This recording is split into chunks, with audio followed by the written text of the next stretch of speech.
아침 저녁으로 요즘은 선선한 날씨가 되었습니다. 10월의 첫날이 시작되었는데 저와 여러분들의 가정이 참으로 평온하고 그리고 즐거움과 감사가 넘치며 그리고 감동이 넘치는 가정들이 되기를 축원합니다.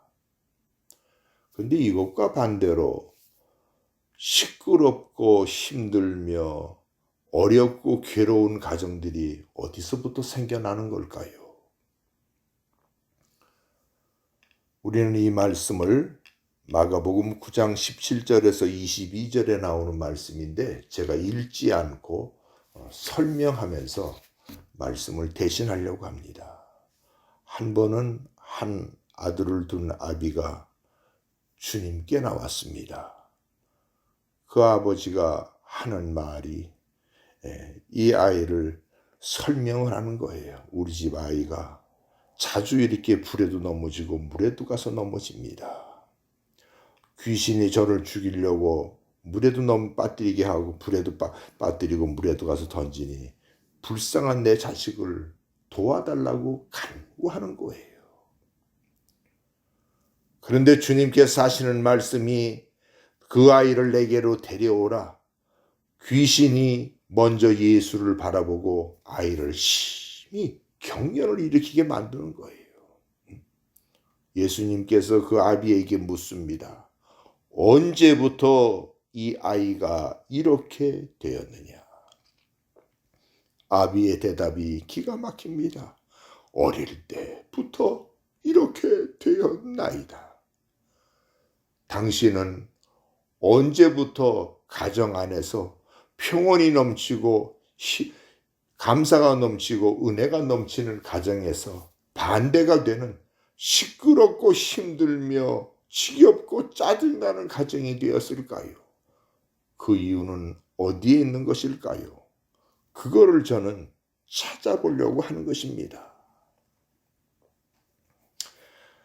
지난달 9월 17일이죠. 그날은 추석인데 사실은 그날이 무슨 날인지 여러분들 알고 계십니까? 잘 모르시죠? 도박 중독 추방의 날이라는 거를 저도 사실은 요전에 알은 거예요. 그 벌써 우리나라에 그렇게 지정된 지가 15년이 됐답니다. 얼마나 우리나라 사람들이 도박에 빠져 있고 마약이나 우상숭배나 이런 탐욕에 빠져서 살아갔으면은 도박 중독 추방의 날이 생겼냐는 거예요. 다음에 또 뭐가 생길까요? 마약 중독 추방의 날이 생길까요? 우상숭배 추방의 날이 생길까요? 성에 노예된 음탕한 곳에 빠져있는 추방의 날을 만들자라고 그런 날이 생길까요?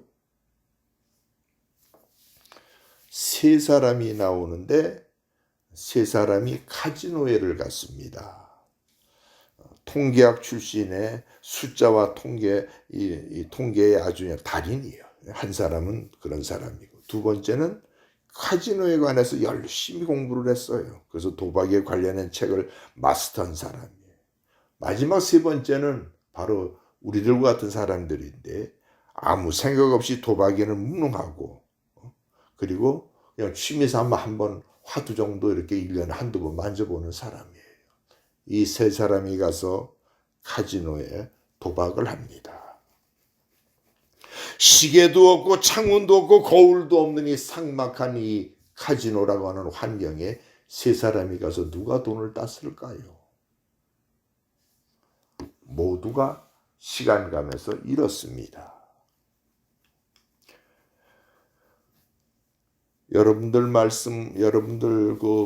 우리나라 말 가운데 전도몽상이라고 아십니까? 사자성어라고도 할 수 있겠죠.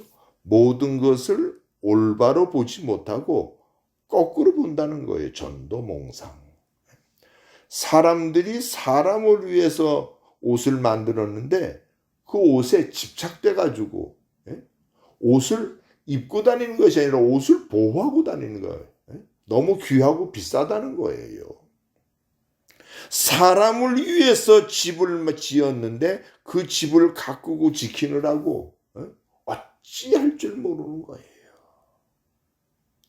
사람을 위해서 자동차를 샀는데 그 자동차를 밤낮 닦고 조이고 쓸고 닦고 왜 이렇게 되는 걸까요? 사람들이 모든 것을 올바로 보지 못하고 거꾸로 본다는 거예요. 어찌 보면 믿음의 눈을 뜨고 보고 영의 눈을 뜨고 보면 지금 이 환경이 더러운 귀신 들린 환경이라는 것을 저와 여러분들이 깨달아야 될 줄 믿습니다. 예수님께서 이 아비에게 말을 합니다. 그 아이를 내게 데리고 오너라. 저 아이가 귀신이 들려서 물과 불에 자주 넘어진 아이다. 불쌍한 이 아이를 도와주소서. 당신 내 가정에는 하나님께 도움받을 것이 없습니까? 이 아비의 자식처럼 풀에도 넘어지고 물에도 가서 빠져서 허무적거리는 이 아이를 도와달라고 주님께 나와서 매달리는 이 아비의 심정. 며칠 전에는 너무 기가 막힌 전화를 받아서 한동안 좀 힘들었습니다. 한 번은 어떤 그 아내가 전화가 온 거예요. 예? 그때 하는 말이 자기 남편하고 이혼을 해야 되겠다는 거예요. 그래서 그 이유가 뭐냐? 물론 알아채긴 알아챘어요. 아, 이것 때문에 또 이렇게 했구나. 30년 동안 도박을 하는 저 인간을 데리고 어떻게 사냐는 거예요. 그 사람네들에게 하는 용어가 뭡니까? 딱 한 번만, 이번만, 다시는 안 그린다. 딱 한 번만. 이 모두가 믿음의 눈을 뜨고 보면 귀신 들린 사람의 생활들인데 그 아내의 대답을 그냥 들어보십시오. 인간 되지 못할 새끼하고 내가 살아서 무슨 낙이 있겠냐는 거예요. 이제는 돈을 모아서 집이라도 하나 장만해서 이제 노년에 살만했는데 그 돈을 홀딱 갖다 버렸다는 거예요. 어디다 갖다 했냐 했더니 난 카지노나 이런 데 갖다 버린 줄 알았더니 핸드폰 가지고 도박을 했다는 핸드폰 가지고. 잘 들어야 합니다. 당신이 도박에 빠졌던 우상에 빠졌던 음란과 마약에 빠졌던 아니면 술 중독에 빠졌던 어디에 빠졌든 간에 당신의 자녀는 당신도 모르게 무섭게 따라오고 있는데 너무 정교하게 따라오고 있고 당신보다 더 날카롭게 따라가고 있고 당신보다 더 무섭게 따라가고 있다는 것을 깨닫기를 축원합니다. 이건 제 얘기가 아니에요. 여러분 잘 들어야 합니다.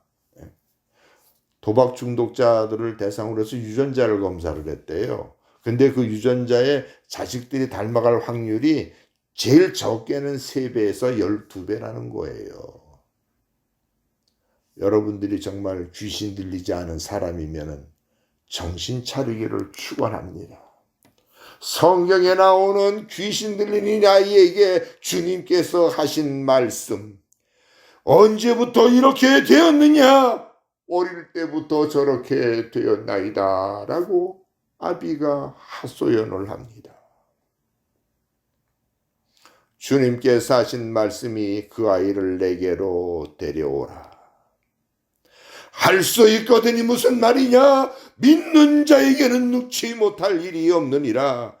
아이의 아비가 소리를 질러 말하기를 주여 내가 믿나이다. 믿음 없음을 도와주소서 하고 그가 외칠 때 주님께서 하시는 말씀, 귀먹은 귀신아 내가 내게 명하노니 이 아이에게서부터 나와 다시는 들어가지 말라. 그 아이의 손을 잡아 일으키니 그 아이가 일어나니라. 저와 여러분들도 더러운 곳에서 일어나기를 축원합니다. 이제 나는 여러분들에게 결론의 말씀을 드리고 마칩니다. 여러분들의 가정은 귀신이 씌운 가정입니까? 아니면 은혜와 사랑과 감동과 열정이 넘치는 행복한 가정입니까? 딱 한 번만 평생 동안 했던 그 짓거리, 사실은 알고 보면 내 삶 뒤에 귀신이 장난하고 귀신의 조종을 받는 것을 깨닫기를 축원합니다. 그러므로 저와 여러분들의 가정이 성경에 나오는 아이처럼 불에도 넘어지고 물에도 가서 넘어지는 악한 영이 들린 가정이 아니라 다시금 주님께 매달려서 고침을 받을 수 있는 저와 여러분들의 가정이 되기를 주님의 이름으로 축원합니다. 기도하십시다. 거룩하신 아버지여, 귀신 들린 이 아비의 가정이 오늘 이 세대에 많은 사람들이 귀신 들려 있는 것을 보여주고 있나이다. 주여, 저들의 가정들을, 불에도 넘어지고 물에도 빠져있는 저들의 가정을 불쌍히 보시옵소서. 내가 언제부터 이렇게 되었는가를 깨닫고 그곳에서부터 돌이킬 수 있는 참된 하나님의 사람들이 되도록 인도해 주옵소서. 그리고 거룩하신 주여, 그 가정을 불쌍히 보시옵소서. 그 가정이 구원받기를 기도하나이다. 예수 그리스도의 이름으로 기도드리옵나이다. 아멘.